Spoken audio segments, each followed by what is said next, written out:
Sesaat lagi Anda akan menyaksikan Apa Kabar Indonesia Malam, didukung oleh Susu Z, Seriously bikin tinggi, Le Mineral.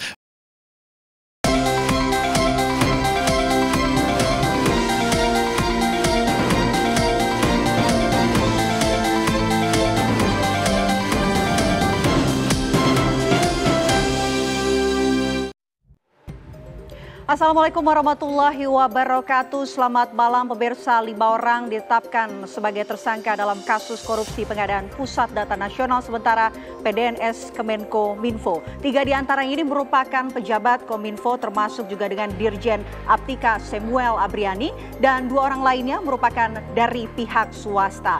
Dan dari proyek senilai 959,4 miliar rupiah ini negara diperkirakan rugi ratusan miliar rupiah. Sebetulnya PDNS ini dibangun sebagai solusi sementara dari PDN permanen hingga rampung. Namun kini tercoreng setelah PDNS Surabaya diserang oleh ransomware hingga menyebabkan Samuel mundur dari jabatannya. Kini masih dalam penyelidikan. Namun pertanyaannya, masih adakah kemungkinan munculnya tersangka baru dan bagaimana kelanjutan dari proyek Pusat Data Nasional yang kian tertunda? Itu akan menjadi pembahasan dalam dialog utama di Apa Kabar Indonesia Malam pemirsa bersama saya Vena Kintan. Dan saya Tiara Harahap. Pemirsa, selain itu kita juga akan update informasi Timnas Indonesia yang hari ini melangsungkan latihan di Jakarta pemirsa setelah sebelumnya sempat melakukan pemusatan latihan di Pulau Dewata, Bali jelang putaran ketiga kualifikasi Piala Dunia 2026. Seluruhnya akan kami hadirkan untuk Anda di Apa Kabar Indonesia Malam.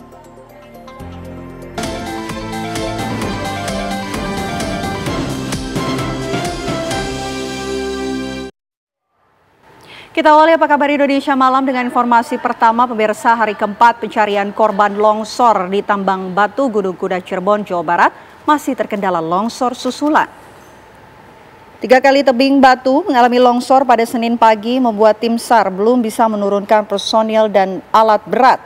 6 jasad masih tertimbun sementara pencarian dimaksimalkan dengan anjing pelacak atau K9.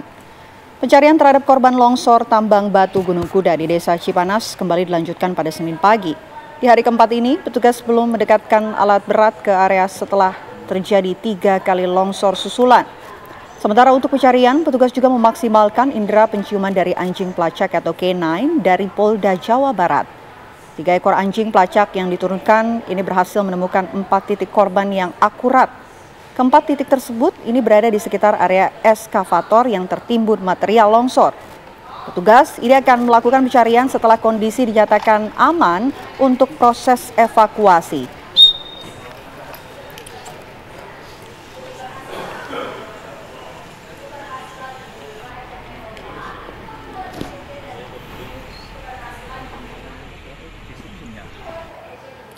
Pemirsa, Menteri SDM Bahlil Lahadalia buka suara mengenai bencana longsor di Tambang Gunung Kuda Cirebon, Jawa Barat. Menurut Bahlil, dirinya dan tim Kementerian SDM akan segera meninjau lokasi longsor.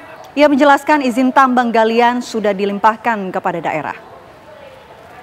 Tim saya akan ke lokasi dan saya akan ikut ke sana nanti, apakah besok atau lusa. Tapi yang jelas itu kan galian C. Galian C ini sesungguhnya izinnya kita limpahkan dan pengawasannya ke daerah, ke gubernur. Tapi dengan kondisi kayak begini tidak menutup kemungkinan untuk kita melakukan evaluasi total. Ya, evaluasi total ya Pak. Kita akan langsung perbarui informasi pencarian korban di hari keempat ini pemirsa bersama dengan rekan kami Faisal Ridaldi yang berada di lokasi saat ini. Selamat malam Faisal, seperti apa kemudian hasil pencarian korban pada malam hari ini?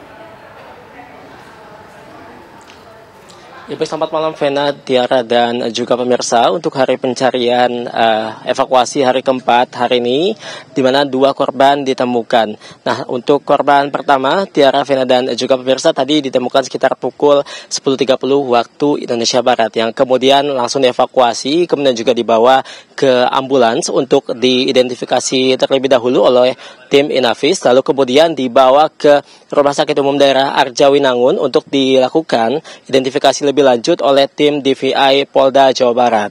Kemudian untuk jenazah ataupun korban yang kedua, tadi ditemukan sekitar pukul 13.30 waktu Indonesia Barat, yang lalu kemudian dibawa pula ke Rumah Sakit Umum Daerah Arjawinangun untuk dilakukan identifikasi lebih lanjut nantinya untuk bisa dikembalikan ke keluarganya untuk segera disemayamkan. Nah, kemudian Vena, Tiara, dan juga pemirsa, untuk evakuasi hari keempat ini berjalan dengan lancar, namun tadi pagi sempat ada sedikit kendala di mana pada pukul 8 pagi tadi sempat terjadi longsor susulan sebanyak 3 kali. Ini yang membuat ada sedikit keterlambatan yang dilakukan oleh petugas tim evakuasi dalam proses pencarian, di mana berbeda dengan hari sebelumnya. Tadi untuk proses pencarian dilakukan sekitar pukul 9.30 waktu Indonesia Barat, dikarenakan ada kendala yang tadi kami sebutkan. Ada longsor susulan yang berada di sisi barat tebing yang mengakibatkan evakuasi ini ditunda sementara. Nah, kemudian dapat kami informasikan pula, Vena, Tiara, dan juga pemirsa, untuk hari ini juga berbeda dengan hari sebelumnya, di mana tadi sempat juga diturunkan tim ataupun alat pendeteksi getaran. Nah, alat pendeteksi getaran ini fungsinya adalah untuk mendeteksi getaran yang terjadi di area galian C ini untuk bisa memastikan keamanan dari para petugas evakuasi agar tidak terjadi hal-hal yang tidak diinginkan. Sementara untuk total hari ini atau sampai dengan hari keempat ini, Vena dan juga Tiara, total keseluruhan korban yang sudah ditemukan ada sebanyak 21 korban. Artinya Vena, Tiara, dan juga pemirsa, saat ini masih ada 4 pekerja tambang lainnya atau 4 orang lainnya yang hingga saat ini belum ditemukan. Nah, untuk proses evakuasi ini memang akan dilanjutkan di hari kelima besok, yang dijadwalkan akan dimulai pada pukul 7 pagi. Kita nantikan sama-sama proses evakuasi selanjutnya, dan kita doakan sama-sama semoga proses evakuasi ini bisa berjalan dengan lancar dan seluruh korban bisa ditemukan.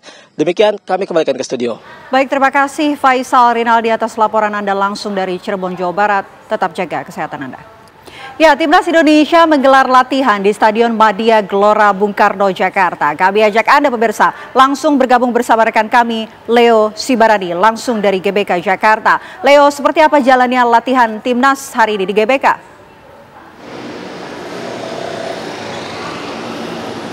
Iya, Vena, Tiara, dan juga pemirsa, tadi sudah disebutkan bahwasannya ada 5 pemain Timnas Indonesia yang nantinya tidak akan membela Indonesia dalam menghadapi pertandingan akan melawan China. Namun juga diketahui Timnas Indonesia ini sudah melakukan sejumlah latihan, di mana juga hari ini merupakan latihan skuad Garuda Indonesia nanti pada pukul 18.15 waktu Indonesia Barat, di mana tadi kami baru saja melihat rombongan dari Timnas Indonesia ini sudah memasuki kawasan Stadion Madia Gelora Bung Karno, Senayan, Jakarta pada pukul 18.05 waktu Indonesia Barat. Nantinya Indonesia ini akan masuk ke dalam laga ke-9 kualifikasi Piala Dunia putaran ketiga grup C yang akan berhadapan dengan Timnas China pada tanggal 5 Juni mendatang, yang ini juga akan menjadi Indonesia dalam hal ini juga akan menjadi tuan rumah dalam pertandingan ini. Jika kita melihat pertandingan setahun sebelumnya, Indonesia ini juga sempat melawan China dan harus kalah dengan poin 1-2, dan dalam hal ini juga Patrick Kluivert selaku pelatih dari timnas Garuda Indonesia ini juga optimis bahwasannya dalam pertandingan ini timnas Indonesia akan unggul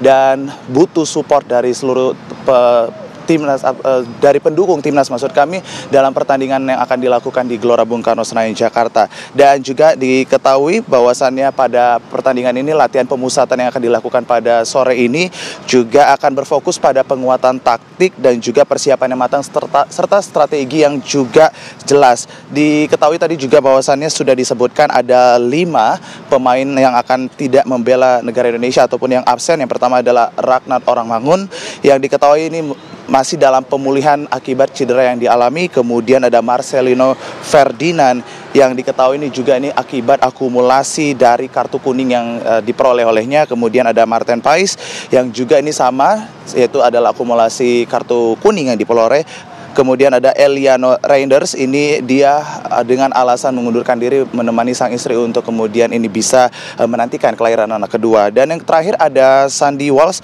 ini merupakan bek kanan yang juga patut dipertimbangkan. Namun sekali lagi Sandy Walsh ini harus absen karena pemulihan akibat cedera yang dihadapi. Kami akan juga melihat bagaimana nantinya timnas ini dalam proses latihan pemusatan yang dilakukan di Stadion Madia GBK Senayan, dan juga kami akan mendengarkan bagaimana statement ataupun informasi yang akan disampaikan langsung oleh Ketua Umum PSSI, yaitu maksud kami adalah pelatih dari Timnas Indonesia juga, Patrick Kluivert, yang juga akan menyampaikan terkait dengan siapa saja nanti yang akan membantu ataupun menggantikan begitu kelima pemain yang tidak akan mengikuti laga dalam menghadapi China. Begitu, Vena, kembali ke studio. Baik, terima kasih Leo Sibarani melaporkan langsung dari Gelora Bung Karno, Jakarta. Selamat bertugas. Kami hadirkan informasi lainnya untuk Anda, pemirsa. Ini momen keakraban antara Presiden Prabowo Subianto dan juga Presiden kelima RI Megawati Soekarnoputri terjadi dalam peringatan Hari Lahir Pancasila tahun ini. Keakraban antara keduanya ini terjadi sejak sebelum upacara peringatan Hari Lahir Pancasila berlangsung. Sebelum upacara dimulai, Presiden Prabowo Subianto menyapa Megawati Soekarnoputri yang juga merupakan Ketua Dewan Pengarah BPIP di salah satu ruangan. Presiden Prabowo juga menyapa Wakil Presiden ke-6 Tri Sutrisno. Perbincangan hangat pun terjadi di antara mereka. Wakil Presiden Gibran Rakabuming Raka, Ketua MPR Ahmad Muzani, dan Mendikdasmen Abdul Mukti turut hadir. Upacara peringatan Hari Lahir Pancasila ini digelar di halaman Gedung Pancasila Jakarta. Keakraban antara Presiden Prabowo dan Megawati Soekarnoputri pun kembali terekam saat akan memasuki lapangan upacara.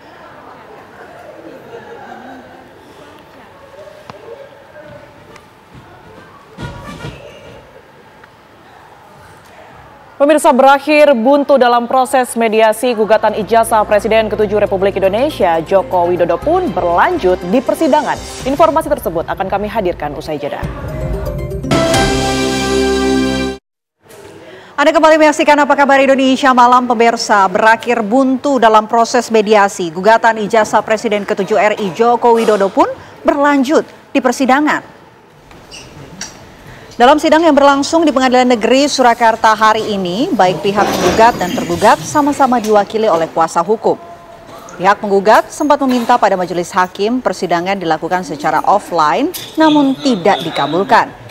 Dalam agenda sidang hari ini, penggugat membacakan gugatan dugaan ijazah palsu Jokowi. Sidang akan kembali digelar pada Kamis 5 Juni 2025. Tadi kami membacakan gugatan, dan beberapa poinnya kan kami sebenarnya kan meminta untuk persidangan ini dilakukan secara offline, karena persidangan online itu kan sebenarnya waktu COVID kemarin ya, tapi sekarang kan sudah bukan COVID. Makanya dasar kami adalah karena persidangan ini menyedot perhatian masyarakat, viral dan lain sebagainya, makanya kami tadi mengajukan untuk dilakukan sidang offline begitu. Tetapi kok sayangnya dari majelis kan tidak mengabulkan ya. Apakah para tergugat di dalam tanggapan terhadap gugatan yang diajukan oleh penggugat akan menyampaikan eksepsi mengenai kewenangan mengadili? Nah, ketika hal itu ditanyakan, baik tergugat 1 melalui kuasa hukumnya, begitu pula kuasa hukum tergugat 2, tergugat 3, dan tergugat 4 ya memiliki kesamaan pendapat dalam hal menanggapi gugatan penggugat. Masing-masing akan mengajukan eksepsi tentang kewenangan absolut. Pemirsa, Presiden Prabowo Subianto fokus menjadikan desa sebagai ujung tombak roda ekonomi dengan meluncurkan program strategis koperasi Desa Merah Putih. Ditargetkan sebanyak 80.000 koperasi akan didirikan tahun ini. Tujuannya untuk memutus jaringan tengkulak dan mendekatkan petani dengan pasar. Namun, apa jaminan koperasi Desa Merah Putih tak bermasalah seperti program terdahulu?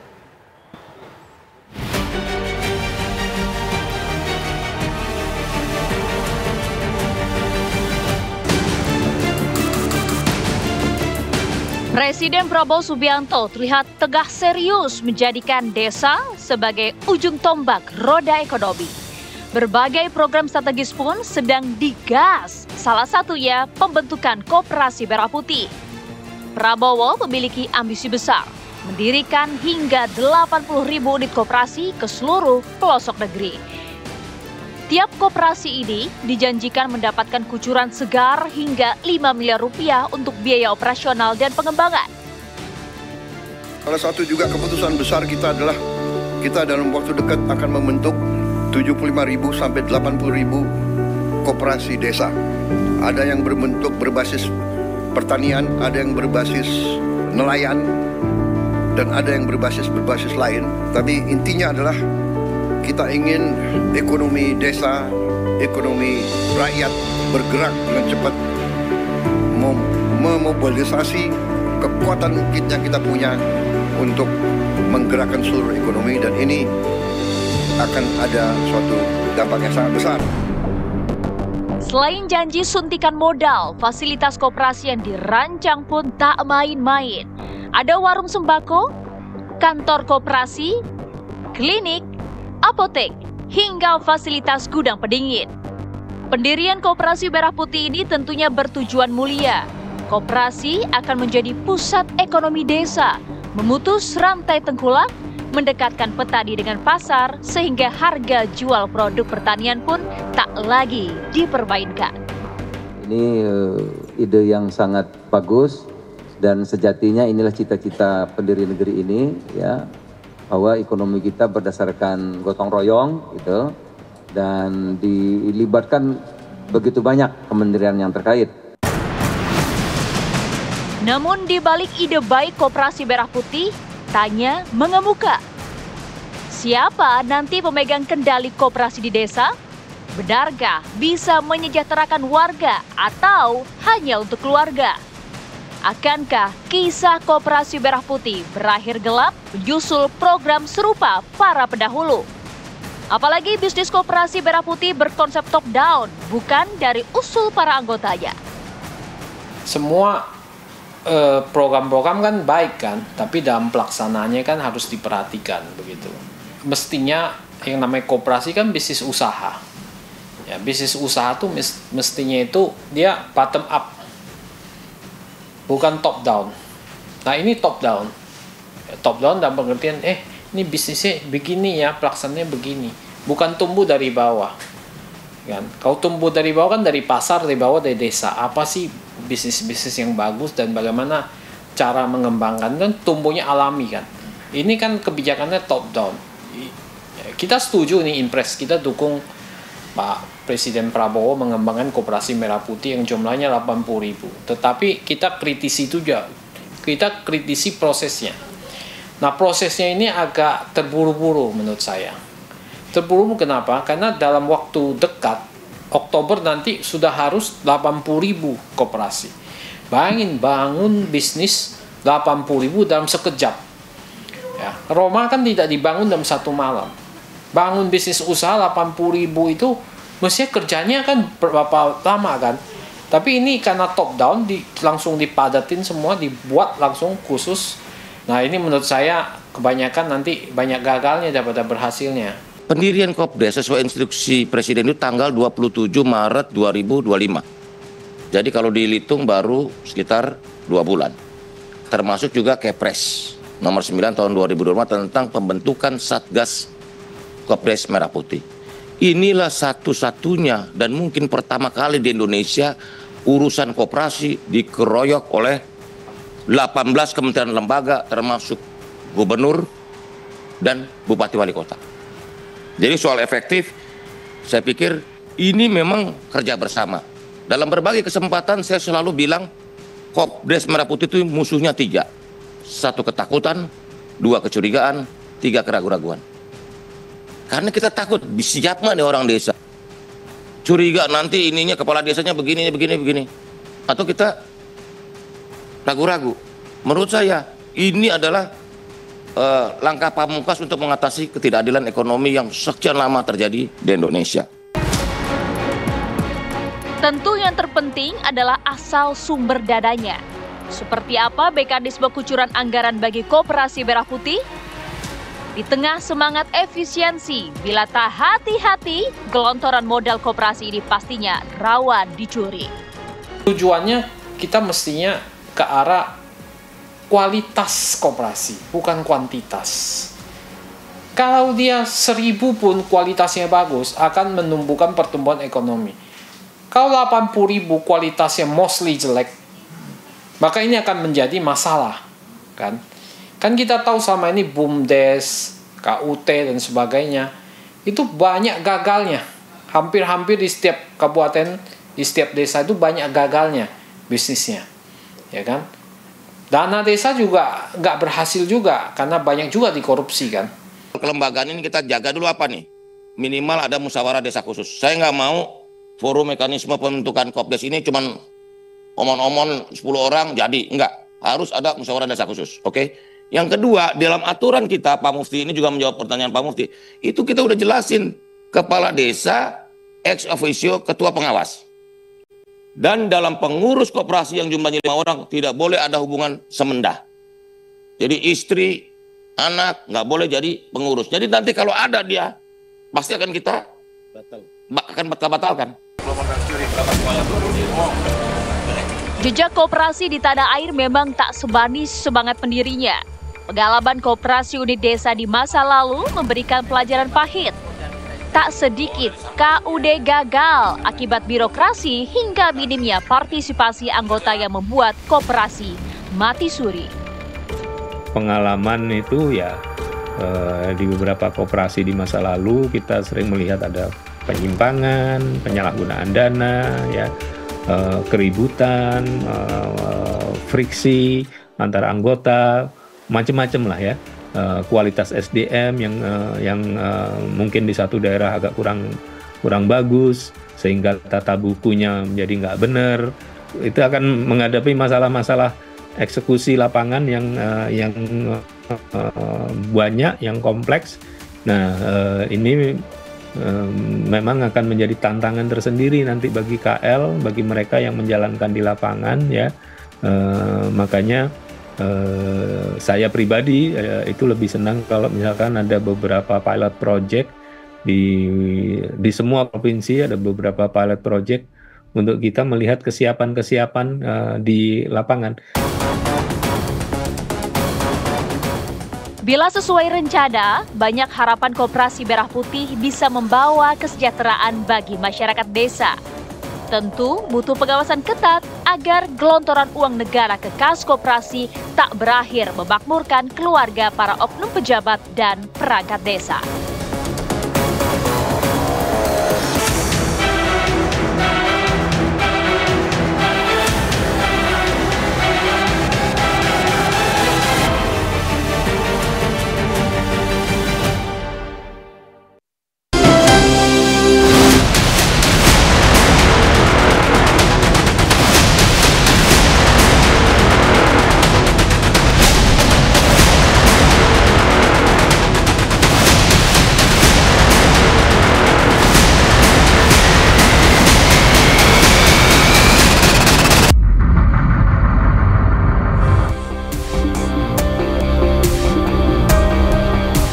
Kejaksaan Negeri Jakarta Pusat telah menetapkan 5 tersangka dalam kasus dugaan korupsi pengadaan barang dan jasa pada Pusat Data Nasional Sementara Kemenkominfo periode 2020-2024 pada Mei lalu. 3 orang merupakan pejabat di Kominfo, yaitu Dirjen Aplikasi Informatika periode 2016-2024, Samuel Abrijani Panggerapan, Direktur Layanan Aplikasi Informatika Ditjen Aptika periode 2019-2023, Bambang Dwi Anggono, dan pejabat pembuat komitmen pengadaan dan pengelola PDNS Kominfo Nova Zanda. Sementara 2 lainnya yakni pejabat pada perusahaan swasta yakni AA serta PPA. Penyidik menyita sejumlah barang bukti antara lain uang sebesar 1,78 miliar rupiah, 3 unit mobil, 176 gram logam mulia, 7 sertifikat hak milik tanah, 55 barang bukti elektronik, serta 346 dokumen.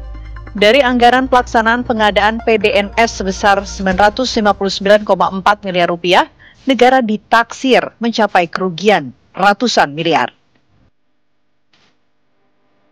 PDNS sendiri merupakan sebuah fasilitas yang dibangun sementara, menunggu Pusat Data Nasional selesai dibangun. Berdasarkan rencana, 4 PDN akan dibangun, yaitu di Cikarang, Batam, Balikpapan, dan Labuan Bajo. Namun sayangnya pada 17 Juni 2024, PDNS 2 yang terletak di Surabaya mengalami serangan ransomware dan berujung pada pengunduran diri Dirjen Aptika Samuel Abrijani. Kini, proyek pengaman data milik ratusan lembaga negara dan pemerintah daerah ini disidik karena dugaan kasus korupsi. Akankah ada pihak lain yang akan menyusul ditetapkan sebagai tersangka? Lalu, bagaimana kelanjutan proyek ini sendiri, mengingat PDN 1 Cikarang pun mengalami beberapa kali penundaan, meski kemudian direncanakan akan mulai beroperasi pada Juni 2025?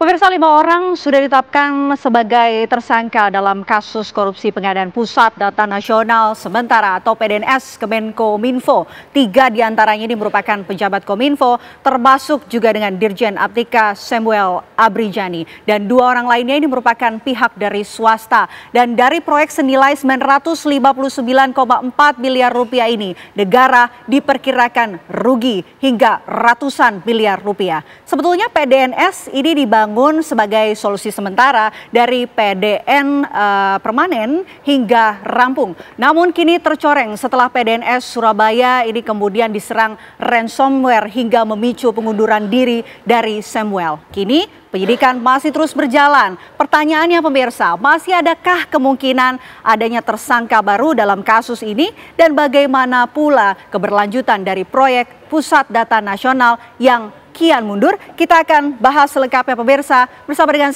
sejumlah narasumber yang akan saya perkenalkan satu persatu. Ini di sebelah kanan saya ini sudah hadir ada Pak Ahyar Salmi, pakar pidana UI. Selamat malam Pak Ahyar. Malam, Bena. Sehat Pak Ahyar? Alhamdulillah sehat. Alhamdulillah sehat. Tapi dengar berita ini jadi agak sakit. Oke, agak pusing gitu ya Pak ya? Iya. Oke, di sebelah Pak Ahyar ini juga sudah hadir ada Pak Ardi Suteja, pakar IT Telematika. Selamat malam Pak Suteja. Selamat malam sehat, Mbak Pena, apa kabar?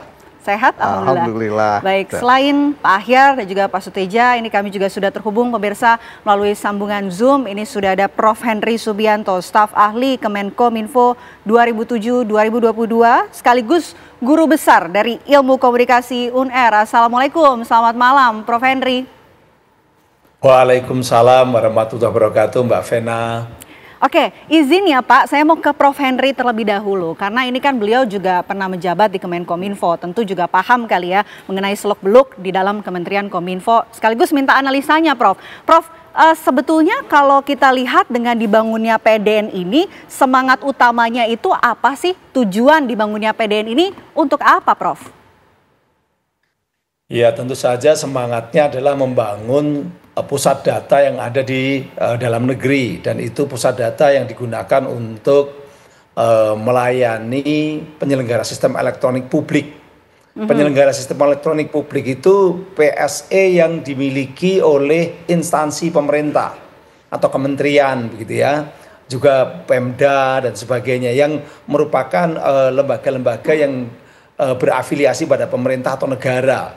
Itu namanya PSE publik. Sementara kalau PSE privat, penyelenggara sistem elektronik privat, itu servernya tidak harus masuk, tidak di situ, tidak di PDN, tidak di Pusat Data Nasional begitu. Jadi ini untuk memang PSE publik. Nah, problemanya itu begini, Mbak. Sebenarnya Kementerian Kominfo, Dirjen, kementerian itu adalah regulator. Dirjen itu menurut peraturan presiden ya, peraturan PP, menurut PP nomor 10 tahun 2005 tentang unit organisasi dan tugas eselon 1 ya, Dirjen itu kan eselon 1. Itu tugas utamanya itu adalah regulator.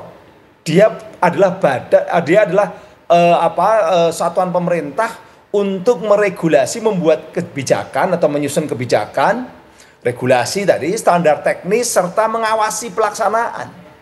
Nah, kalau hal-hal yang namanya membangun pusat data nasional, kemudian terkait dengan hal-hal yang operasional ya, operasional itu sebenarnya bukan tugas regulator, itu tugas operator. Misalnya Dirjen Dikti, misalnya ya, Dirjen Pendidikan Tinggi gitu.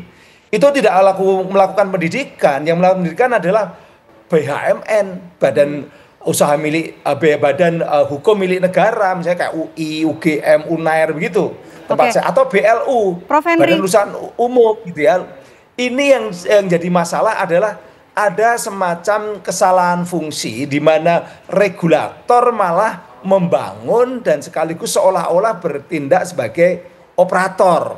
Nah, kalau itu terjadi penyimpangan, lalu kan tugas dirjen dan tugas kementerian itu kan mengawasi, selain membuat regulasi, mengawasi. Siapa yang mengawasi gitu loh. Itu yang kemudian kemarin itu sebenarnya boleh dikatakan bukan hanya persoalan korupsinya yang quote and quote jadi masalah, tapi sebenarnya ada persoalan fungsi dari kedirjenan maupun dari kementerian yang perlu diluruskan kembali. Kalau sudah namanya operator membuat pusat data nasional, baik, Prof. kemudian Henry. ada kebocoran, ya bocor itu yang justru mengawasi adalah pemerintah, yaitu Prof. kementerian, dirjen. Prof. Henry, sebetulnya banyak masyarakat yang masih bertanya-tanya begitu mengenai keuntungan dengan dibangunnya PDN ini, sebetulnya apa saja sih, Prof?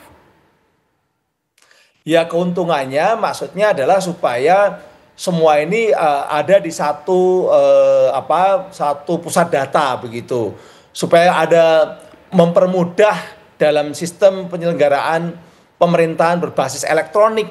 Itu kan seperti itu, arahnya ke sana untuk mempermudah. Dan ini merupakan semacam amanah ya, amanah yang diberikan juga kepada Kominfo, yaitu pada Perpres 95 tahun 2018. Kominfo itu dapat mandat, yaitu apa? Menyelenggarakan tadi pusat data nasional sebagai infrastruktur utama yang mendukung sistem pemerintahan berbasis elektronik kan. Kita ini kan sedang transformasi digital begitu ya. Nah, tugas ini kemudian diselenggarakan, sebenarnya tugas itu tidak harus operator sebagai operator, tapi merumuskan kebijakan saja, mengordinasikan saja, ngawasi saja begitu. Ketika kemudian menjadi operator, mengelola PDN, membangun PDN, ini jadi masalah. Ketika kemudian ada penyimpangan di situ, lalu kebingungan kan, ini harusnya dirjen itu mengawasi dan memberi sanksi kalau pelaksanaannya tidak sesuai peraturan begitu. Ternyata dia sendiri atau katakanlah lembaganya bersama katakanlah bawahannya yaitu direktur itu yang menyelenggarakan. Ini problema awalnya di situ. Oke, Pak Sutedja, betul nggak sih apa yang dikatakan oleh Prof. Henry begitu, di mana kesalahan fungsi regulator ini bertindak sebagai operator? Sebetulnya ini udah masalah lama ya, apa yang disampaikan Prof. Henry itu ada benarnya. Ini kami juga di industri sering kali menyampaikan dan bahkan mengkritik, saya terbuka, nggak mungkin regulator itu menjadi pemain multifungsi ya. Dia mengatur lantas dia mau jadi operator itu sesuatu yang ya boleh dikatakan tidak lazim gitu. Nah, sehingga celah-celah penyimpangan itu sudah terbaca dari awal sejak regulator itu menjadi pemain multifungsi itu. Nah, ini yang membuka berbagai celah sehingga yang sekarang kita saksikan masalahnya itu ya ini sebetulnya sudah bisa diprediksi dari awal itu. Oke, sebelumnya juga Pak Sutedja sudah memprediksi dari awal ya? Ya, kemungkinan terjadi masalah, apalagi terjadi kebocoran data, ya ransomware, itu 2 tahun sebelum kejadian itu udah kami sampaikan ya, bahwa ini yang namanya PDNS ini riskan sekali, ya ibaratnya menempatkan semua telur dalam satu keranjang kan, dan yang apa yang saya sampaikan 2 tahun sebelumnya itu terjadi. Oke, ini kan baru satu PDN di Cikarang ya, ada kemungkinan juga nggak sih PDN-PDN yang lain nih kebijakannya akan berubah? Saya nggak bisa sebut ya, nggak bisa prediksi, tapi kalau melihat pola pengadaannya, terus pola perencanaannya, teknologinya, kemungkinan terulang kembali kasus yang terjadi di Surabaya besar sekali. Artinya kemungkinan terjadi peretasan, kebocoran data, itu kemungkinan besar akan terjadi kembali. Oke, Prof. Henry sebagai yang pernah menjadi tenaga ahli di Kemenkominfo, apakah juga sebelumnya sempat menyampaikan hal ini? Iya, sebenarnya kalau saya secara pribadi saya tidak dilibatkan dalam proyek ini, terus terang. Tapi kalau membuat regulasi kami terlibat gitu ya. Dan dalam regulasi itu jelas, di Undang-Undang ITE misalnya, itu kalau ada persoalan keamanan kemudian persoalan tidak handal dari penyelenggaraan sistem elektronik. Yang tanggung jawab itu PSE-nya, bukan pemerintah. Nah sekarang PSE-nya sendiri adalah pemerintah, kan PSE-nya sendiri adalah Dirjen. Karena begini, karena PDN ini kan menyediakan dan mengelola infrastruktur. Ada sistem elektronik, ada server di situ, ada cloud computing di situ, ada penyimpanan data di situ. Ini berarti apa? Ini berarti sistem elektronik. Ini yang disebut sebagai penyelenggara sistem elektronik oleh PP 71 2019. Lah kalau dia adalah penyelenggara sistem elektronik dan pelakunya atau pelaksananya adalah direktur atau dirjen, maka menjadi sulit ketika pemerintah itu diwakili oleh dirjen untuk menegakkan aturan, menegakkan pengawasan. Karena ternyata yang melaksanakan bagian dari dirinya sendiri. Makanya biasanya adalah yang menyelenggarakan itu harus badan tersendiri, ya badan tersendiri atau unit tersendiri, bahkan bisa juga kerjasama dengan swasta, BUMN dan sebagainya begitu. Tapi pemerintahnya itu hanya pengawas, selain regulator dia pengawas. Kalau ada kekeliruan, pemerintahnya yang minta pertanggungjawaban, bukan seperti sekarang. Ini kan pemerintahnya kan seolah-olah disalahkan ketika bocor. Sehingga sampai mundur dirjennya. Oke, pemerintah hanyalah pengawas. Baik, Prof. Henry. Kalau begitu saya mau ke Pak Ahyar. Pak Ahyar, ini kalau kita lihat kasus ini kan ditangani oleh Kejati ya. Kenapa bukan Kejagung? Ditahan nanti ya. Kita akan jawab usai jeda. Apa kabar Indonesia Malam akan kembali untuk Anda. Sesaat lagi, tetaplah bersama kami.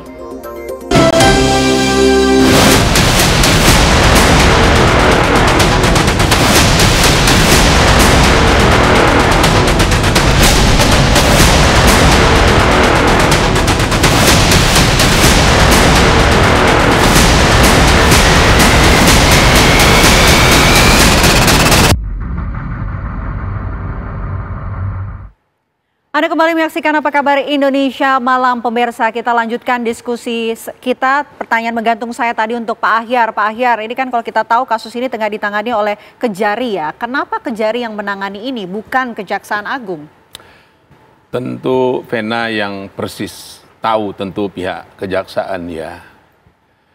Kembali buat kita masyarakat, ini pasti ada pembagian pekerjaan. Kejaksaan Agung begitu banjir dengan kasus-kasus yang menurut saya tidak kalah dahsyatnya dari ini. Oleh karena itu mereka berbagi tugas dan itu dimungkinkan. Secara teoritis di mana tindak pidana terjadi, kejaksaan disitulah yang akan menangani. Tetapi ini kejaksaan ini satu sebetulnya, sama juga seperti pihak kepolisian. Bisa juga ditarik ke atas, bisa juga dilihat nanti tingkat kesulitan di atas. Saya ini juga mantan komisioner kejaksaan. Jadi yang penting buat masyarakat adalah bagaimana kasus ini tuntas. Saya berharap pihak kejaksaan menuntaskan. Ini selama ini kejaksaan menurut saya ini sudah on the track nih. Lagi begitu luar biasanya di dalam pemberantasan korupsi. Jaga semangat ini. Ya, begitu banyak kasus-kasus yang besar yang kita mencengangkan kita kok terbongkar. Nah ini juga, apakah ada orang di balik itu? Ini kan sudah 5 dijadikan ya, ini adalah penyertaan. Apakah hanya 5 ini atau ada yang lebih tinggi? Karena kita boleh bertanya, apakah peristiwa pidana yang begitu pentingnya ini menurut saya, karena menyangkut data nasional, lembaga-lembaga penting negara kita, itu yang bocor. Ini dahsyat betul. Oleh karena apa? Karena mungkin adakah kalau menurut informasi jika itu memang benar, ada atur-mengatur di situ. Tadi Prof. Henry sudah mengatakan ada regulator, ada juga pengawas, kok ikut sebagai pelaksana. Ini namanya kalau di sepak bola, wasit udah jadi pemain. Multitasking gitu ya? Iya, kalau wasit menjadi pemain, suka-suka dia. Bola, kalau pihak lawan menendang bola belum out dikatakan out. Tapi kalau pihak yang dia ingin kode offside belum offside. Nah ini ternyata permainan itu juga terbongkar. Kan seperti itu. Nggak boleh. Ini sangat melanggar. Ini nanti perkiraan saya, pasal yang akan dipakai adalah pasal 2 atau pasal 3 Undang-Undang Tindak Pidana Korupsi. Ancaman pidananya kalau pasal 2 itu bisa hukuman mati. Kita lihat nanti di mana kejadian ada syarat-syaratnya. Karena ini dahsyat ini. data nasional, lembaga-lembaga negara kita, kalau itu yang sampai bocor ke luar negeri, mungkin kita lagi tidur, tahu-tahu nanti bom bisa datang aja di tempat kita, bisa dipilih-pilih kan, atau data ini diolah untuk kepentingan yang lain. Ini kan kalau zaman dahulu ini bisa dipakai undang-undang supersif sebenarnya menurut saya ini terhadap kasus ini.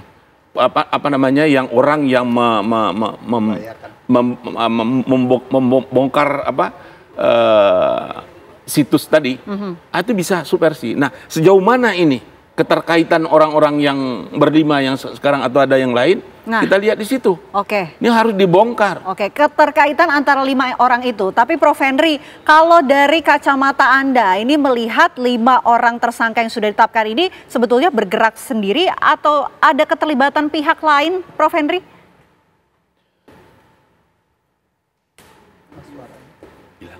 Prof. Henry, audionya belum diaktifkan? Masih di mute? Ya, maaf. Oke, silakan. Itu Prof. tadi adalah tugas dari para penyidik, para penegak hukum untuk mengembangkan kasus ini tentu saja. Karena memang tadi dikatakan oleh Pak Ahyar ya bahwa ini persoalan besar bagi negara kita. Data itu adalah sesuatu yang terkait dengan kekayaan alam milik warga negara Indonesia. Sekarang data kita itu kalau sudah namanya diambil orang, diganti-ganti dan diubah atau digunakan oleh orang-orang yang tidak bertanggung jawab, itu tentu saja berpengaruh terhadap masa depan kita. Kita bisa diprediksi, bisa diproyeksi, bahkan negara ini bisa diketahui kelemahan-kelemahannya dari data-data itu. Makanya data itu harus diregulasi sedemikian rupa supaya aman.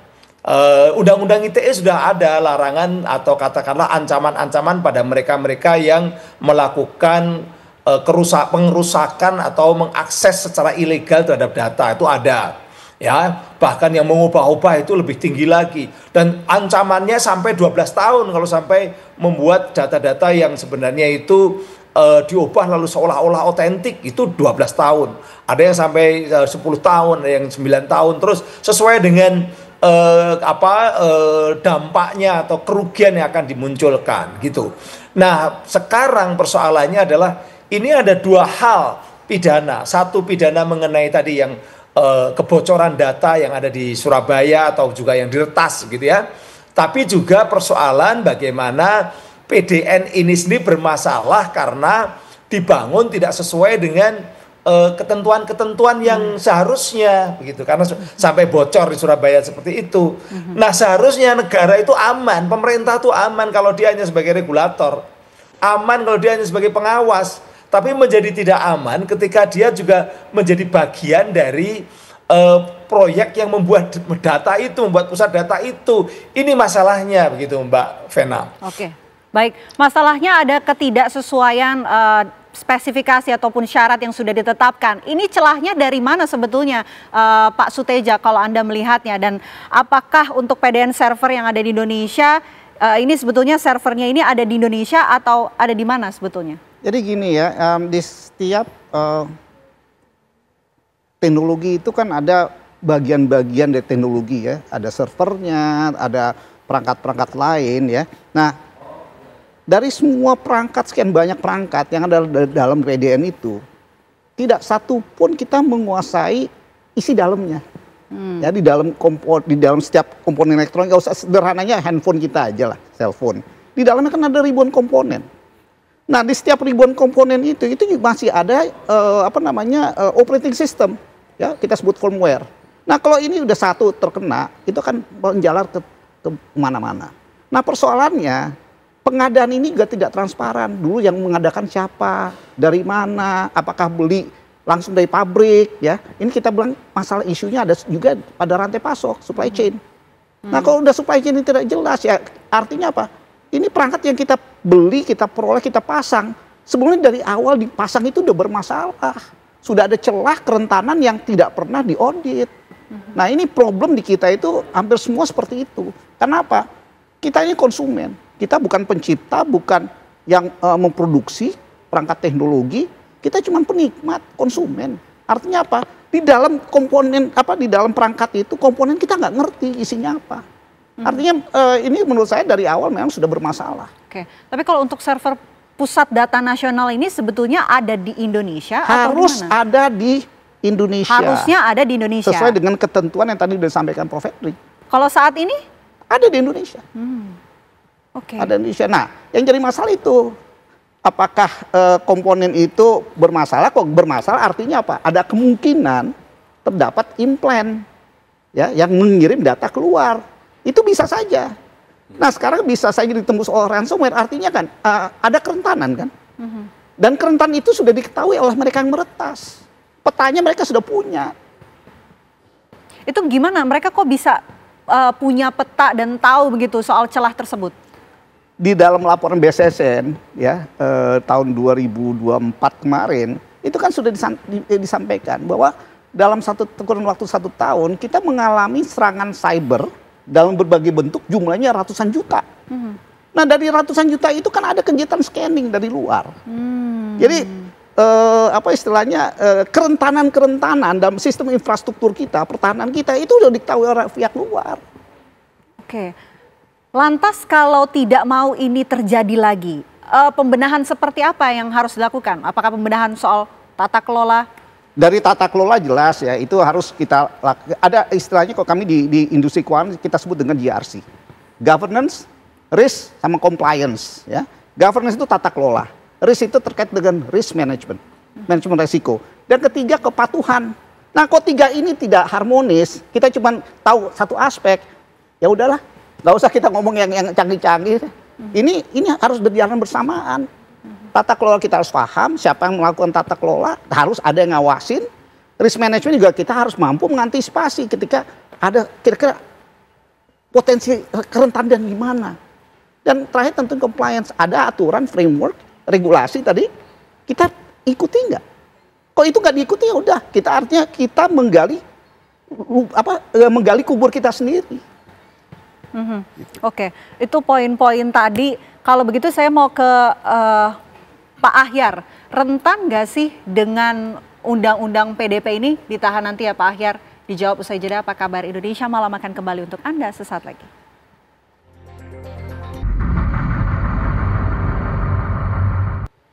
Anda kembali menyaksikan Apa Kabar Indonesia Malam. Kita lanjutkan diskusi kita, Pak Ahyar. Ini kalau kita lihat proyek PDN Pusat Data Nasional sementara ini yang saat ini terjerat kasus korupsi begitu, rentan nggak sih untuk melanggar Undang-Undang Perlindungan Data Pribadi atau PDP? Tentu ya. Di dalam lembaga nasional kita tadi, lembaga-lembaga negara kita yang ada, katakanlah mengenai masalah kependudukan, kan data pribadi kita juga ada di situ. Saya juga mengalami sendiri malahan, kok orang tahu tentang saya dari mana dia. Saya cek, itu adalah kelihatan apa yang disebut itu, nama lengkap yang saya itu sama dengan kartu keluarga. Sama di situ. Berarti kemungkinan kan dia dapat entah dari mana, kita nggak tahu. Ini kan ada di kelurahan, ada di mana-mana. Pernah mengalami itu Pak Ahyar? Baru dalam minggu-minggu ini. Ya, berapa hari yang lalu malahan. Dia mengaku dia dari Dukcapil. Pak, udah mengalami segala macam seperti itu. Ada. Jadi yang kita lebih risau lagi ya. Negara kita ini kan harus melindungi. Tujuan kita bernegara salah satu di dalam alinea keempat pembukaan Undang-Undang Dasar kita. Negara ini melindungi segenap bangsa, rakyat Indonesia. Dari segala aspek tentunya. Nah, ini kan keamanan kita nih gimana? Yang tadi negara tentu yang sangat penting-penting juga kan. Tidak juga kurang pentingnya anggota masyarakat, rakyat ini, data-datanya dia, entah dikemanakan nanti, kita nggak tahu juga bisa dimanfaatkan. Karena penjahat ini berapa langkah di depan penegak hukum sebenarnya. Kelihayannya dia untuk mencari celah lolos dari jerat hukum. Celah untuk meng-create suatu tindak pidana. Jauh di depan kita dia. Kadang-kadang kita, udah ada yang kayak begini ya. Nah, yang seperti itu bisa saja menyangkut data pribadi masyarakat kita yang sudah pasti PDN tentukan adalah lembaga negara dulu yang akan dilindungi. Tapi di situ kan bukan tertutup kemungkinan ada juga data rakyatnya. Nah, kalau sampai saat ini juga belum ada undang-undang turunan juga kan, Pak Ahyar? Saya tidak tahu persis. Kalau tindak pidana yang terjadi dengan mengenai masalah cyber ini, nanti orang akan menggunakan undang-undang ITE. Itu yang akan dipakai. Kemudian kalau ada dalam pengadaan barang itu terjadi atur mengatur, akan dipakai nanti undang-undang tindak pidana korupsi. Nah ini yang saya katakan tadi, prediksi saya seperti Prof. Henry katakan, pemain ini, pengawas ikut juga bermain kan seperti itu kan. Ini persis menyalahkan kewenangan, itu diatur dalam pasal 3 Undang-Undang Tindak Pidana Korupsi. Ada yang melawan hukum, bisa dipakai pasal 2. Ini tipis-tipis nih pasal 2 dan 3, ini mirip serupa tapi tidak sama ini. Nah, ini yang akan dipakai. Nah, kalau penjebolannya itu nanti kalau menurut saya tentu adalah Undang-Undang ITE. Siapa yang menjebol, untuk kemana itu data dipergunakan. Karena kita sudah tidak punya lagi Undang-Undang Supersi. Kalau dahulu ini bisa, karena itu berkaitan dengan rahasia negara. Pasti banyak rahasia negara kan. Kalau ini udah bocor, rahasia yang udah bocor mau apa lagi? Ya. Bagaimana kita merubah? Ini pasti rahasia yang perencanaannya tentu udah berpuluh-puluh tahun, berapa tahun dilakukan oleh tim, berapa dana sumber daya dialokasikan untuk itu, diretas ulang, kita robah lagi, nggak mudah untuk merubahnya. Kan? Ini suatu pekerjaan lagi. Masa yang sudah diretas harus kita pertahankan. Ini kan PR yang baru lagi kan. Ya. Mudah-mudahan kalau ada pengadaannya lagi, jangan lagi wasit jadi pemain. Kan ini repotnya di negara kita kan seperti itu. Pernah nih Pena, saya suatu saat ada mengatakan, itu tidak semua ya, tidak semua adalah yang mengatakan kalau ada uang yang liwat di depan mata kita, masa kita lihat aja, masa kita nggak kebagian. Nah pola mindset yang kayak begini yang repot ini mindset koruptif. Jadi setiap yang ada, contoh kalau dalam kasus kalau berpikir seperti itu ya, sekiranya berpikir seperti itu, ini ada pengadaan barang masa kita diam aja, nggak dapat duit. Tadi yang kita dengar telah disitakan berapa sertifikat tanah kan? Ini patut diduga itu uang-uang yang diatur mengatur tadi, mereka akan belikan kepada tanah-tanah mungkin saja.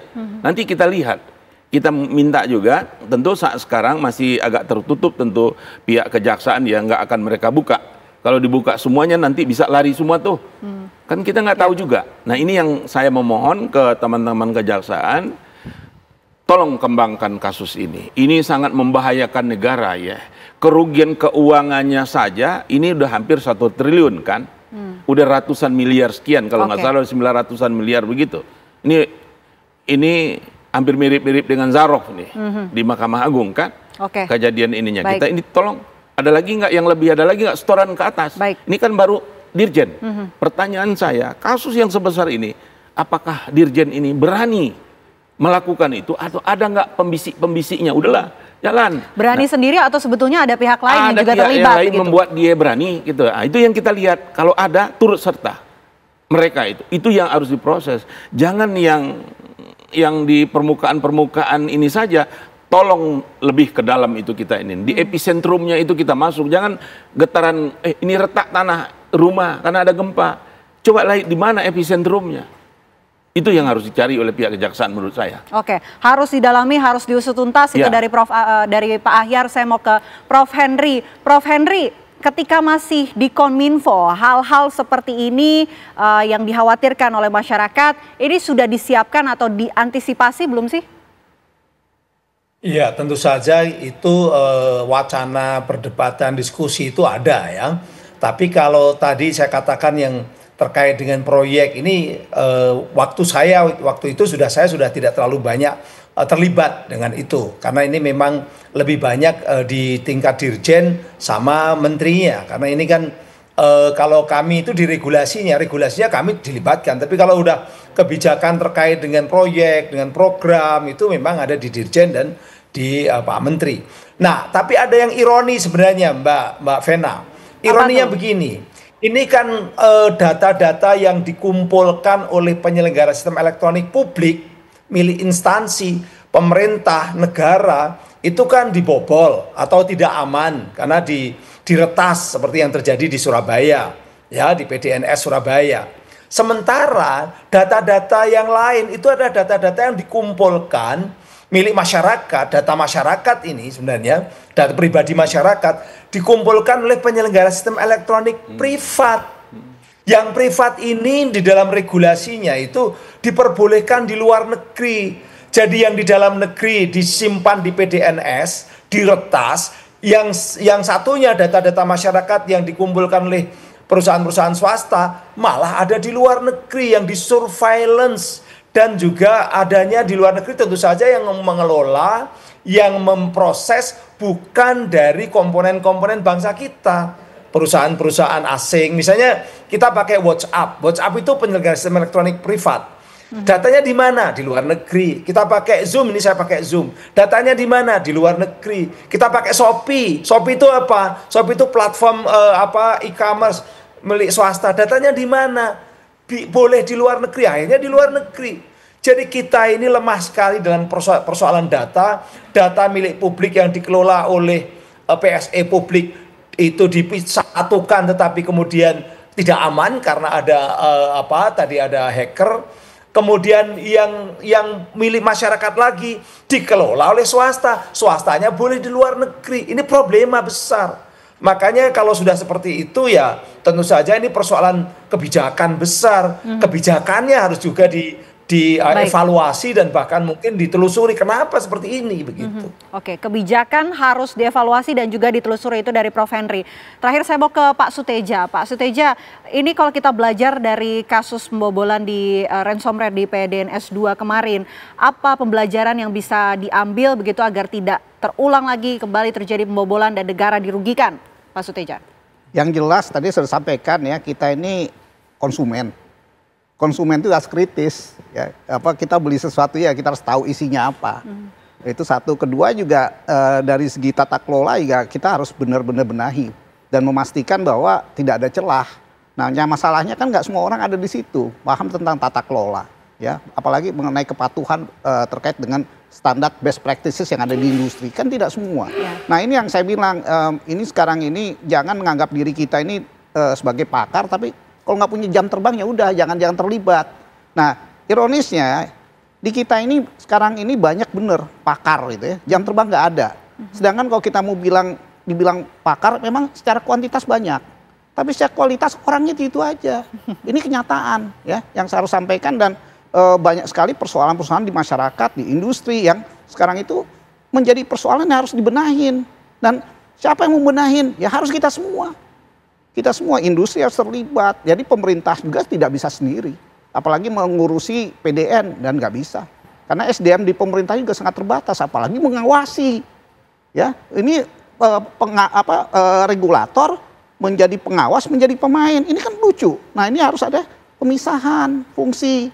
Ya, dan harus juga berkolaborasi dengan pihak lain di dalam rangka menjalankan fungsi maupun pengawasan untuk memastikan jangan sampai ada celah. Nah, kalau ini tidak jalan ya udah. Nanti tiap tahun pasti ada problem, ada masalah, ada peretasan, ada ransomware. Yang jelas semua ini nggak bisa hanya pemerintah. Ya. Jadi kita semua juga punya memikul tanggung jawab, dan kita semua harus kritis sebagai penikmat pengguna teknologi. Oke, ironi ya, dibangun untuk kemudian melindungi data negara tapi justru jadi lahan korupsi. Kita pantau bagaimana perkembangan kasus ini. Terima kasih Pak Suteja, terima kasih Pak Ahyar, terima kasih juga Prof. Henry telah bergabung di Apa Kabar Indonesia Malam. Selamat malam. Ya pemirsa, Apa Kabar Indonesia Malam masih akan dilanjutkan oleh rekan saya Tiara Harap. Tiara. Ya, Vena dan juga pemirsa, Indonesia ini dipastikan tak akan diperkuat 5 pemain pilar langganan timnas saat menghadapi Cina Kamis mendatang. Siapa saja mereka? Informasinya usai jeda. Ya pemirsa, Indonesia tak akan diperkuat 5 pemain pilar langganan timnas saat menghadapi Cina Kamis mendatang. Di antaranya ini adalah Ragnar Oratmangun, kemudian juga Eliano, Sandy Walsh, Marcelino Ferdinand, dan juga Marten Pas. Nah, berbicara mengenai Marten Pas, pemirsa, ini kita juga akan berdialog bersama dengan Marcus Horizon yang merupakan mantan kiper timnas Indonesia yang sudah bergabung bersama kami pada malam hari ini. Selamat malam, Bang Marcus. Selamat malam, Mbak. Baik, kita akan berbincang ya seperti apa kemudian ini peluang-peluangnya, termasuk juga siapa nih senjata yang kemudian dipilih sebagai senjata pamungkas oleh Coach Patrick Kluivert begitu ya. Kalau dilihat sudah ada 5 yang kemudian absen begitu ya Bang ya, ada yang akumulasi kartu kuning dan juga ada yang cedera begitu ya. Salah satunya adalah kiper. Anda melihat seperti apa nanti timnas ini bermain, kemudian Cina sendiri sebagai lawan begitu, Bang Marcus? Ya. Saya pikir dengan tidak kehadiran 5 pemain ini ya, saya pikir Coach Patrick Kluivert sudah mempunyai senjata yang ampuh nih untuk mengganti mereka untuk menghadapi lawan Cina, karena kita ketahui pemain-pemain ini bisa dibilang nanti akan masuk yang, dan juga kita bisa bilang yang lapis kedua juga ini merupakan pemain-pemain yang bagus juga ya. Di tengah mungkin ada Aya, ada Fredok, masih ada Kevin Dix, Pelupesi, mungkin bisa menggantikan yang Marcelino. Di depan tetap masih ada Ole, dan saya pikir di belakang juga ada Emil. Saya pikir ya dengan ketidakhadiran ini Indonesia sudah sangat siap untuk menghadapi lawan Cina, karena ini sekali lagi partai bisa dibilang partai hidup mati buat timnas Indonesia untuk melaju ke babak selanjutnya, Pak. Baik, kalau disebut dari 5 pemain ini adalah kiper ya, salah satunya ya Bang Markus, ini ada Martin Pes yang kemudian ini tidak bermain begitu ya. Nah, kalau kita berbicara mengenai penggantinya, ini banyak yang menyebut Emil Audero ini terkuat Bang Markus, tetapi kan kita juga tahu ada nama-nama lain begitu ya, ada Hernando, kemudian juga ada Syahrul Trisna begitu. Ini seperti apa Bang?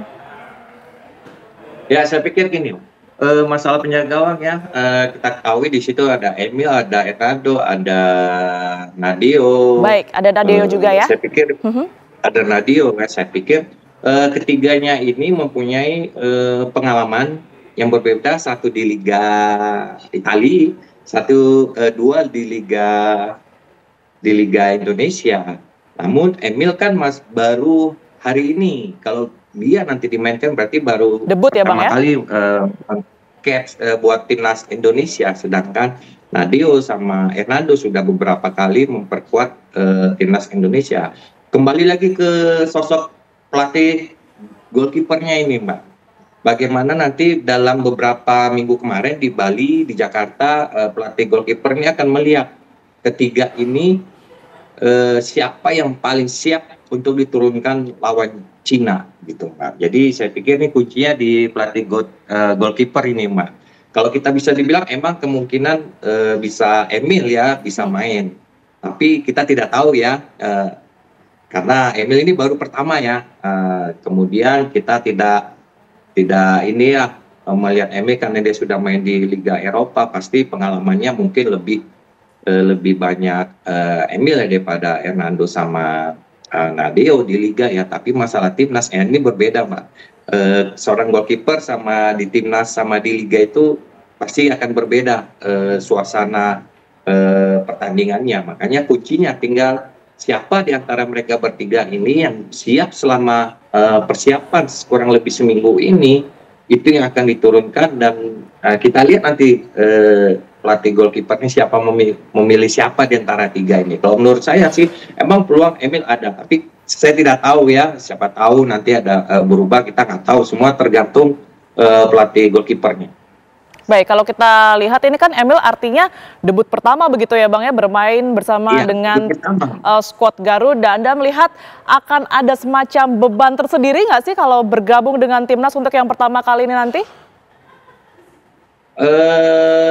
Yang pasti begini, Emil ini mempunyai pengalaman juga ya.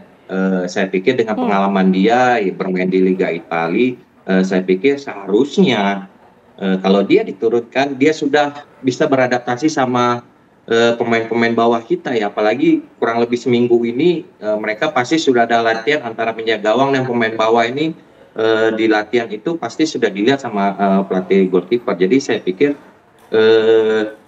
Emil ini bisa, kalaupun dimainkan, Emil ini bisa beradaptasi cepat sama pemain bawah, karena berbeda sama waktu kita lawan Australia, kita pemain timnas Indonesia hanya cuma 2 atau 3 kali latihan. Kalau ini kan sudah lebih banyak training campnya, sudah lebih banyak latihan. Jadi saya pikir Emil kalau dipasang di starter pertama, saya yakin dia bisa cepat beradaptasi dengan pemain-pemain timnas, khususnya di pemain bawah.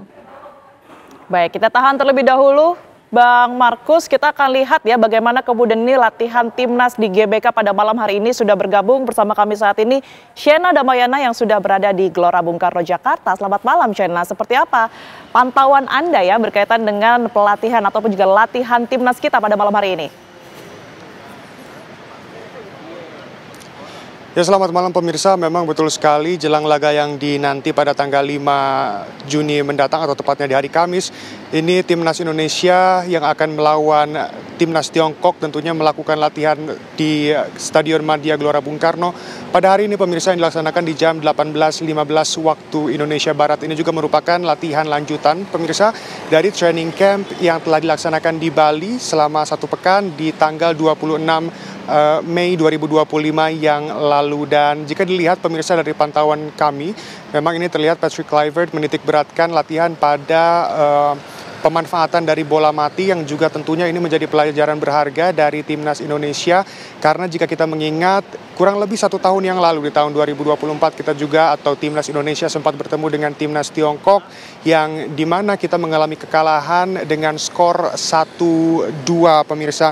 Dan juga Timnas Indonesia dengan komando Patrick Kluivert pemirsa tentunya mengharapkan poin penuh di laga yang akan dilaksanakan pada 5 Juni. Mengingat juga kita bermain di kandang sendiri pemirsa atau menjadi tuan rumah. Selain itu juga ada darah Garuda Muda, yaitu seperti Beckham Putra yang juga ikut memperkuat. Di samping itu juga ada kabar yang seliuran di mana Marcelino Ferdinand ini juga tidak akan ikut turun bermain dikarenakan ada akumulasi kartu. Ini tidak menutup kemungkinan bahwa Beckham Putra akan mengisi kekosongan tersebut. Apalagi kemarin performanya sempat baik dan juga membawa Persib Bandung untuk juara di Liga 1. Tetapi tidak menutup kemungkinan juga pemirsa ada Egy Maulana Fikri yang juga kembali ditunjuk atau dipanggil oleh Patrick Kluivert untuk mengisi kekosongan tersebut. Mengingat ini ada starting 11 yang belum dikeluarkan tentunya oleh Patrick Kluivert. Ini memungkinkan ada Egy Maulana Fikri yang ikut unjuk gigi. Di latihan ini pemirsa ada Erick Thohir yang tadi sempat memantau langsung, Ketua Umum PSSI yang langsung memantau latihan dari Timnas Indonesia, serta juga tadi ada Emil Audero yang kami sempat wawancarai dan ia merasa senang untuk bisa memperkuat Timnas Indonesia dan ia merasa bangga. Dan jika dipercaya oleh Patrick Kluivert pada 5 Juni mendatang pemirsa, ia akan melakukan optimalisasi atau melakukan hal terbaik tentunya di lapangan untuk menunjukkan kualitas dari dirinya. Tentunya kami berharap pemirsa atau masyarakat Indonesia ini seluruhnya berharap untuk kemenangan dari Timnas Indonesia melawan Timnas Tiongkok yang akan dilaksanakan 5 Juni mendatang di Stadion Utama Gelora Bung Karno, tepatnya di jam 20.45 waktu Indonesia Barat. Garuda kebanggaanku, ku yakin hari Kamis pasti menang. Demikian. Baik, Shana Damayana melaporkan langsung dari Gelora Bung Karno, Jakarta. Terima kasih. Saya akan kembali ke Bang Markus. Bang Markus, kalau kita berbicara mengenai kiper yang kemudian nanti akan bertanding begitu atau pelapis kedua ini kan bisa dikatakan ini bukan yang utama begitu dan kemudian ini masih kurang dalam permainan-permainan. Nah, ini Anda melihatnya bagaimana dan apa yang seharusnya dilakukan jika kemudian ini pelapis kedua lah yang kemudian nanti akan bertanding? Ya, ini emang sebagai pelatih goalkeeper emang sangat sulit ya untuk menentukan starting lineup, apalagi kalau ada 3 kiper semuanya bagus ketiganya, tapi namun ada perbedaan antara goalkeeper satu dengan goalkeeper lain. Nah, itu nanti dilihat sama pelatih goalkeeper. Makanya di dalam latihan ini pelatih goalkeeper, head coach goalkeeper itu pasti akan melihat bagaimana ketiga goalkeeper ini dalam situasi latihan, apakah mereka bisa menerapkan yang terbaik. Itulah yang pasti akan dipilih sama pelatih goalkeeper untuk starting line up atau goalkeeper untuk 11 pemain yang pertama. Makanya ini sulit emang, tapi saya yakin dan percaya kepada pelatih goalkeeper, dia bisa akan menentukan siapa yang akan main pertama untuk starting lineup untuk timnas lawan Cina nanti. Saya yakin. Tadi saya lihat cuplikan tadi di TV One ini tadi, saya melihat cuplikan Emil tadi.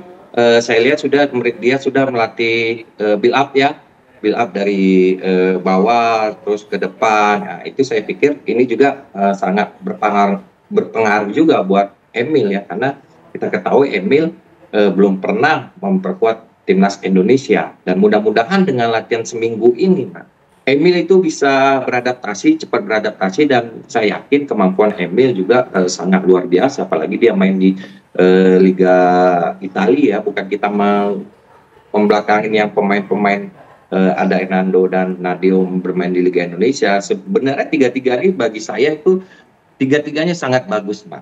Jadi tinggal bagaimana pelatih goalkeeper menentukan lawan Cina nanti. Pas di latihan ini sebelum lawan Cina itu dia akan melihat nanti, Mbak. Pasti saya yakin dan percaya siapa yang terbaik dalam latihan beberapa hari ini, itulah yang pasti akan nanti, dan siapa yang siap itu yang nanti akan bermain lawan Cina. Oke, baik Bang, kalau kita melihat lawan-lawan kita ke depannya ya, ini kan ada Cina, kemudian juga Jepang. Jika melihat permainan keseluruhan atau mungkin spesifik kipernya nih Bang, ini tantangan untuk timnas kita sendiri apa? Gimana, halo Mas? Kalau kita melihat permainan Cina dan juga Jepang begitu ya, yang nanti akan dihadapi oleh timnas kita, spesifik mengenai permainan yang dilakukan oleh kipernya, ini karakternya seperti apa, Bang Markus? Maksudnya kiper karakter Cina dan Jepang. Betul. Ya, Pak? Apa yang kemudian harus dipersiapkan oleh timnas kita begitu?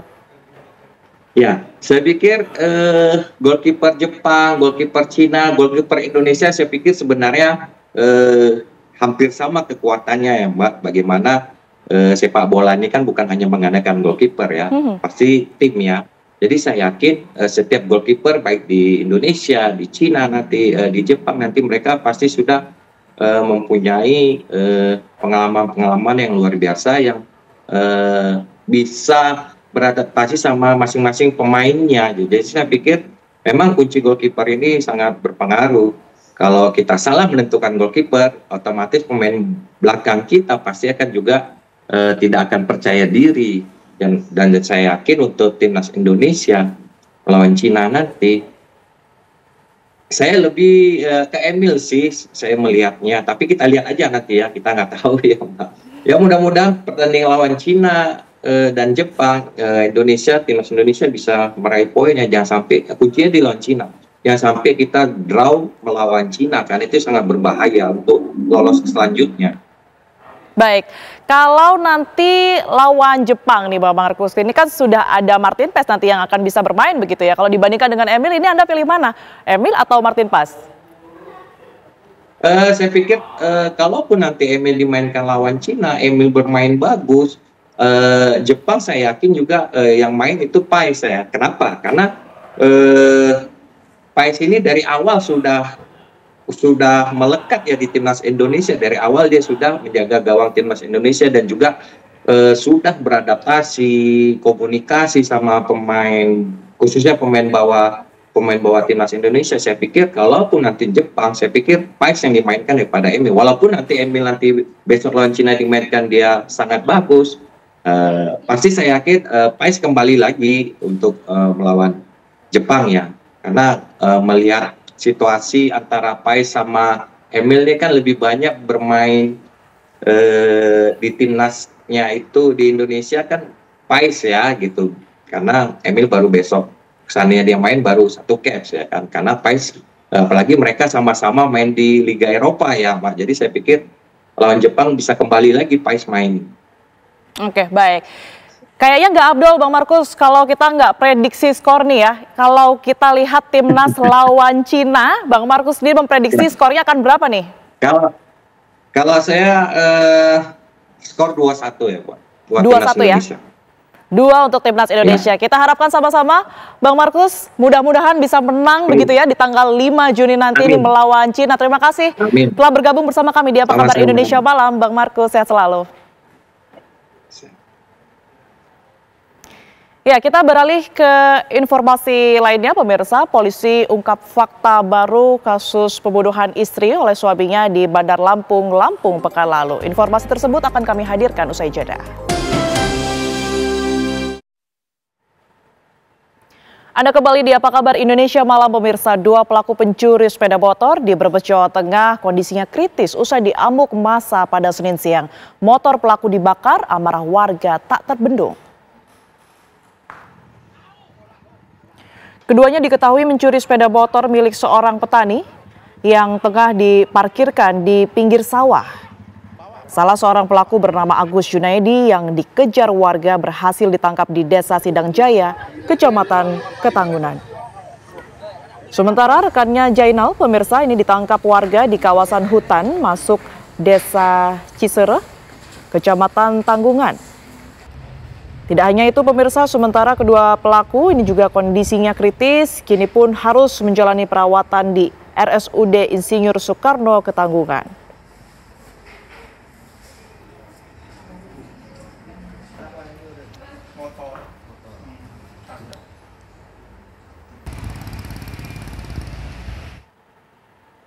Sebuah dump truk menabrak pengendara motor di jalur lintas selatan Lumajang, Jawa Timur, Senin siang. Akibat kecelakaan ini, pengendara motor dan penumpang yang diboncengnya tewas di lokasi kejadian.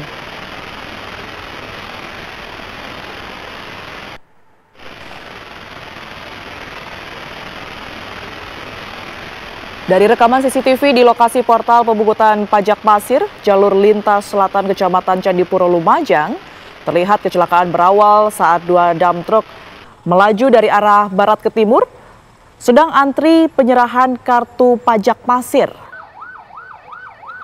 Bersama dengan itu, sebuah motor trail yang dikemudikan Abdul Wahid 50 tahun yang berboncengan dengan Diva Puspita 19 tahun. Keduanya warga Tempur Sari, Lumajang, mencoba menyalip di antara dua dump truk. Akibatnya pemirsa, dump truk yang dikemudikan Hendra Priyono menabrak kedua pengendara motor hingga menyebabkan keduanya terjepit dump truk yang lain yang berada di depannya. Kedua pengendara motor itu pun tewas di lokasi kejadian. Kedua korban tewas langsung dibawa ke RSUD Pasirian untuk diidentifikasi sebelum dibawa ke rumah duka. Kini kasus ini dalam penanganan unit laka lantas Polres Lumajang.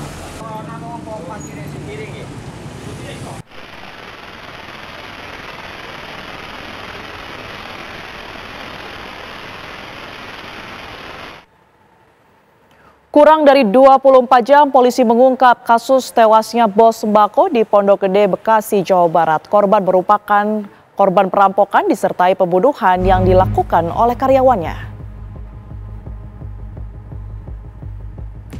Kurang dari 24 jam, pelaku berinisial AS ditangkap Subdit Resmob Ditreskrimum Polda Metro Jaya saat bersembunyi di hotel mewah di kawasan Tangerang Selatan, Banten, Minggu dini hari tadi.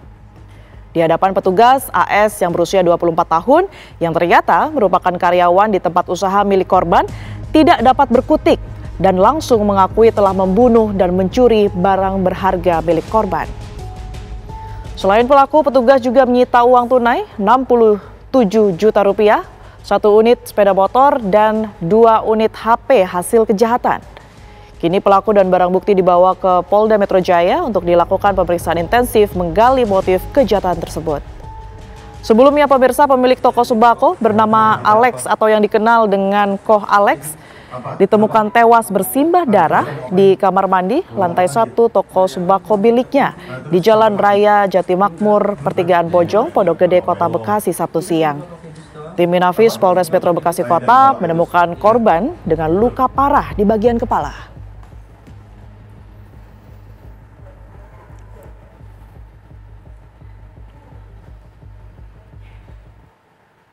Aturan jam malam untuk anak sekolah mulai dari SD, SMP, dan SMA di Kota Bandung, Jawa Barat akan mulai diberlakukan malam ini. Pemberlakuan jam malam ini akan melibatkan petugas gabungan dan warga sekitar untuk melarang anak sekolah keluyuran pada malam hari.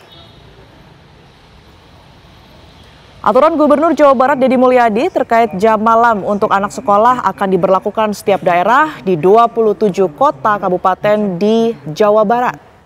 Salah satunya di Kota Bandung, pemirsa, jam malam itu akan mulai dilakukan malam ini 2 Juni 2025. Jam malam tersebut melarang anak sekolah berkumpul, keluyuran mulai pukul 21 malam hingga pukul 4 pagi. Wali Kota Bandung Muhammad Farhan mengatakan jam malam di Kota Bandung nantinya akan dilakukan setiap wilayah atau kecamatan hingga kelurahan. Selain melibatkan petugas gabungan seperti kepolisian, TNI, Pol PP, dan Linmas, peran warga pun akan dilibatkan. Titik jam malam akan dilakukan di tempat-tempat umum, ruas jalan protokol hingga kafe-kafe, serta tempat nongkrong. Mereka yang terjaring akan dibubarkan dan diberi pembinaan, setelah itu diantarkan ke rumahnya. Aturan jam malam ini tertuang dalam surat edaran yang dikeluarkan oleh Gubernur Deddy Mulyadi yang ditanda tangani secara elektronik pada tanggal 23 Mei 2025.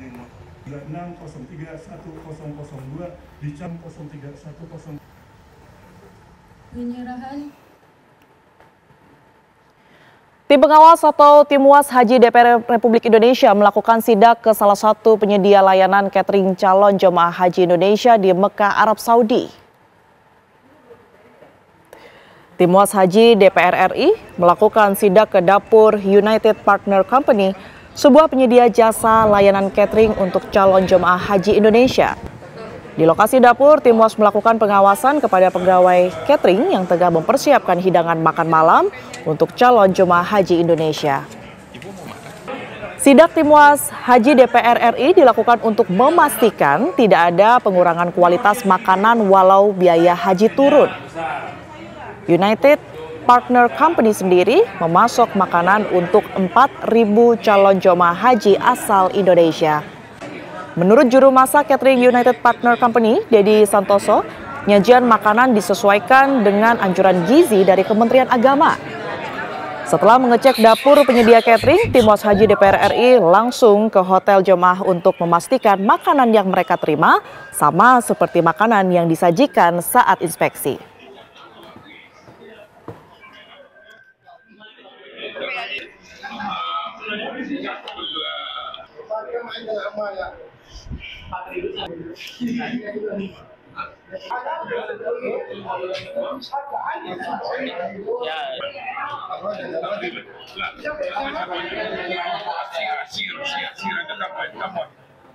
Ya, informasi tadi sekaligus menutup Apa Kabar Indonesia malam hari ini, pemirsa. Saya Tiara Harahap. Dan saya Vena Kintan, pemirsa. Sesaat lagi Anda dapat menyaksikan program One on One bersama Agita Mahlika yang akan membahas mengenai 100 hari kerja Gubernur Jakarta bersama dengan Pramono Anung. Kami pamit, terima kasih atas kebersamaan Anda, pemirsa. Sampai jumpa.